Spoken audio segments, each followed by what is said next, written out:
Hello there, ladies and gentlemen. This is Vorosh bringing you a StarCraft 2 commentary brought to you by Mobility Gaming. This is going to be Mobility Gaming's Redground, a player that we don't know too much about.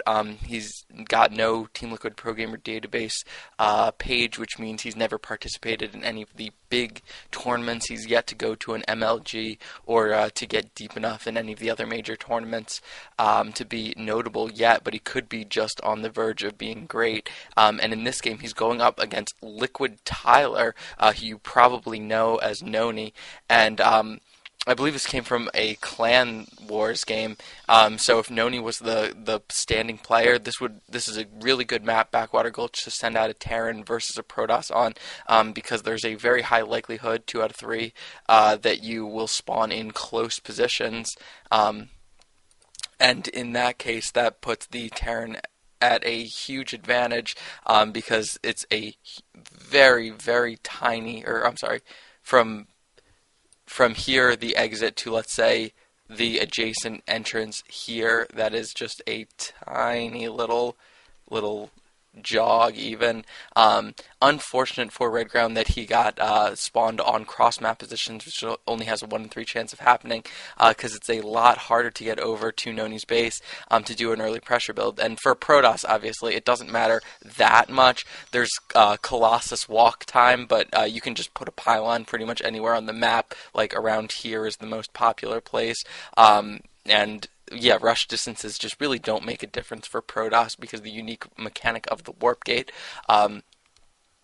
So unfortunate for Redground that if he had a pressure build in mind to take care of this really skilled player in Liquid Tyler, that he's not going to be able to use it in this situation once he scouts that his opponent is at cross map positions.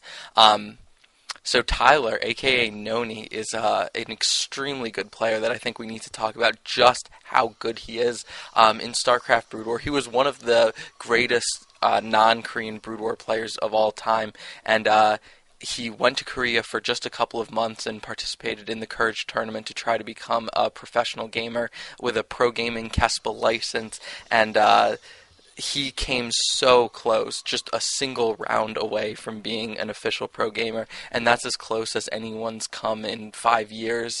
Rhett was there for actually quite longer than Noni, and he never made it, and Idra was there for a very long time, and I don't even think Idra ever was able to make it. So just goes to show you how great Tyler is, although not quite as much success in StarCraft 2 as he had in StarCraft Brood War, but we know he's got the raw pro gaming potential because we've seen it. So Redground's SCV is just going to camp over here, and very interestingly, he's going for a Reaper first opening, which used to be quite popular, but nowadays isn't really all that popular. A bit of a rarity. And wow, going for a super early stim, so this is actually a very questionable decision.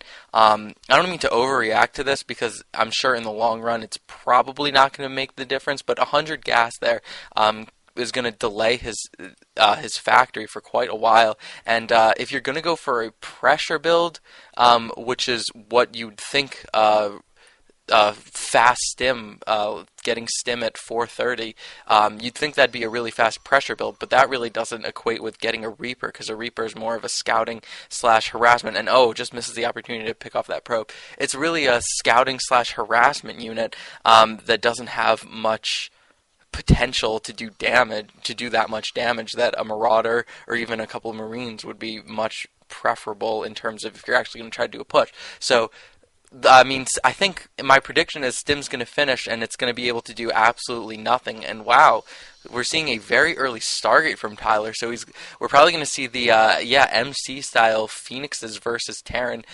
Phoenix is just so overpowered, according to MC, that it's a very good build. And Tyler popped his second gas very, very early, just by the way.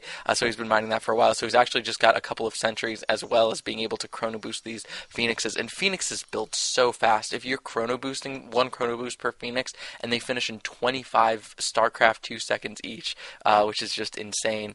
So anyway, this Reaper is going to come in. Oh, accidentally selected the destructible rocks. It looks like it was able to already... No, it's just going to probe to see if there is an expansion next up, which there is not. So Redground's going to be expecting some sort of pressure of some kind, but that Phoenix comes in, and that's really not indicative of anything, because that could be a hallucination, and he has no real way of hitting it unless he goes with the Marines, and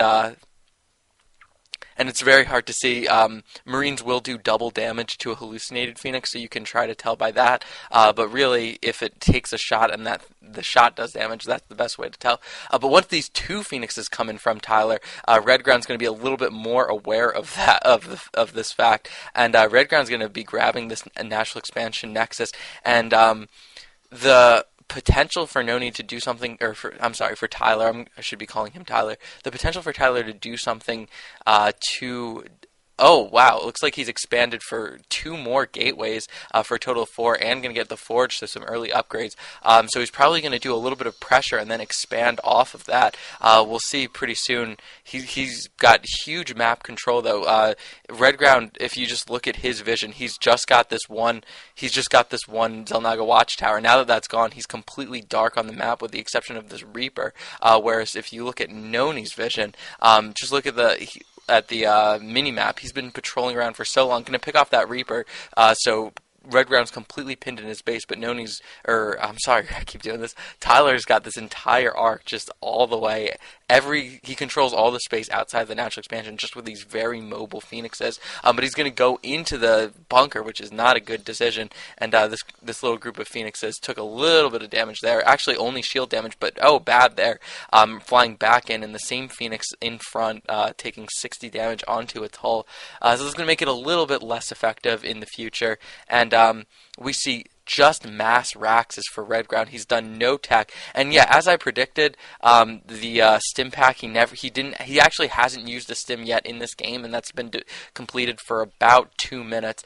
So not quite the best investment, but I didn't realize that he was not going to be going for a factory at all, that it was going to be just a Marine build, so I guess I take back my criticism of him. Here is the engineering bay, going to start on +1 weapons, which is really good because +1 armor is actually right about to finish, and I think that might be Tyler's cue to attack. He's building the pylon here, and he's going to warp in a bunch of units and try to do some pressure, but Redground is pretty well prepared. He's got 2 bunkers and a ton of Marines.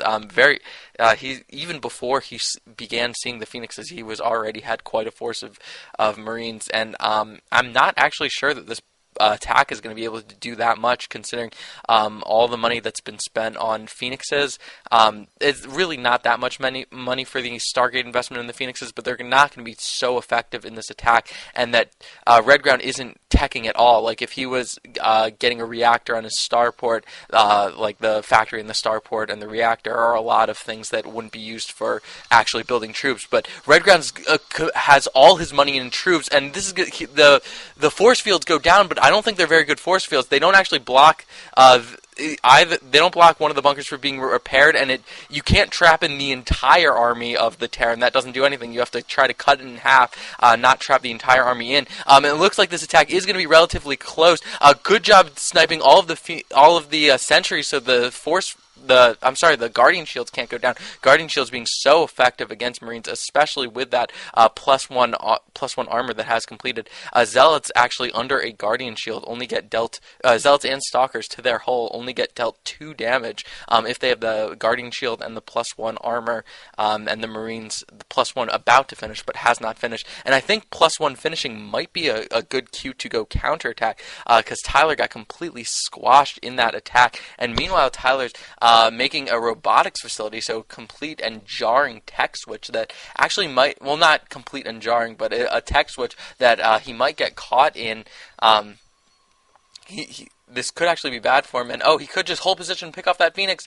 No, not really paying attention to that line. There he does get a couple of shots, but not really doing that much. But oh my god, look at this. Let's just take a look at the units tab. 32 Marines, and he's committed completely to Marines. He's going to push with these 33 Marines, and there's only 10 gateway units over here. And actually, the gateways are sitting idle, I believe, because he's too busy teching. He's making the robotics bay right now, and this is actually looking really bad. He needs a lot more units ASAP, but and he sees that this is coming out, and he's running away from the attack now, but look at the supply. The attack by Tyler was so unsuccessful and his expansion was so late that he's now down 30 supply.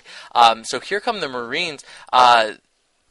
Most of them in the green, just a few. Okay, cannons going up, which could actually help, but not too much because, of course, there is also the attacking potential back here. You can take down this destructible rock and attack in like a two-pronged manner. And decent force fields, but actually the Marine force is so big that he can't actually go. Oh my God, Tyler's expending so many force fields. This is really more than he'd like to expend, and he's just buying time for his first Colossus to get out. But the Colossus is just actually starting for the first time. This is going to be a long time until that Colossus gets out, which is really quite bad. He's warping in Zealots to try to delay, and Redground's just meeting up with the rest of his forces. It looks like he did stim there, and with no medevac tech in sight, you've got to be very careful with your stims. You can see that most of his Marines are in the yellow, but I don't think it's going to matter because it's right now 63 Marines to only still 15 gateway units, and I think if he just sends some Marines here, takes out these rocks, and can attack in a two-pronged manner, and especially circumvent these three cannons, it's just going to be so great. So now Tyler is just warping in non-stop units, and here comes the first Colossi coming out, but Extended Thermal Lance is still eons away, effectively. And wow, while Redground is attacking, he is taking this third base, so even if he does not win the game with this attack, he'll still be in decent position. He's behind in tech, but he is making the factory and teching, and 1-1 is actually about to finish, which will make his Marines a lot more hardy, especially because some of them are already damaged. He's going to run one Marine up there and scout, and actually not even losing that Marine. Nice. Oh, wow, look, he's leaving 7 Marines here, so I think he's going to do a big push in the front, but he can actually go in and do a lot of probe damage in the back, and he's got just so many Marines that it doesn't really matter. He's stimming them up and running them in right now, and he's going to start doing some damage. 87 Marines. God, that's a lot of Marines. He's got half his supply in Marines, effectively. And, okay, here comes the main battle, but the Colossus gets picked off. It was right in the front. Terrible micro by Noni. Just completely choking on that Colossus micro, and he's going to lose his entire army. Meanwhile, losing his entire force of probes as well. And this game is looking like it's curtains for Tyler.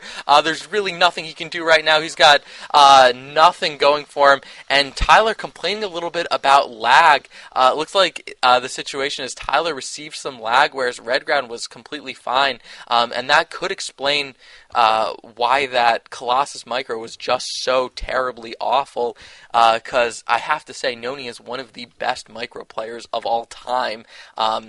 I wouldn't say top 3 control, but it's definitely up there, and to see him lose that Colossus like that, I definitely do believe that is lag. Also, he's kind of an honorable player who would never actually make something up or lie about that. So very unfortunate that Tyler was lagging at a very important moment in the game, but nevertheless, Redground for Mobility Gaming is going to take that, and I've got one more game for you, so make sure you stay tuned. Thank you for watching. This is Vorosh. You can check out my YouTube at youtube.com/SC2ggVorosh, and you can, if you want to watch more Mobility Gaming StarCraft or more just pro gaming of any kind, Mobility Gaming at mobility-gaming.com has a lot of pro gaming teams and in all kinds of games, Team Fortress 2, Counter-Strike, League of Legends, just to name a few, so definitely go check that out. Thank you guys for watching, and GG.